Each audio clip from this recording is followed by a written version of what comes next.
Budapest and beyond! The long, drawn-out process of the UK leaving the EU was stressful. The creator of the Tiny Sculpture series wanted to help ease the tensions and give people a little Teddy. Aww. Mihály Kolodko installed Mr. Bean's beloved Teddy, on the wall of the former British embassy in Budapest. The Teddy looked soft and cuddly and could have been just what was needed for all of the Brexit anxiety. But the Teddy is sitting several meters up on the wall, and we have been separated from Teddy, just like the EU has been separated from the UK. Or maybe Teddy's just looking down on us, judging. I hate you!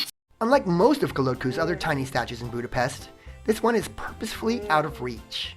And knowing Kolodko, there's a metaphor in that distance.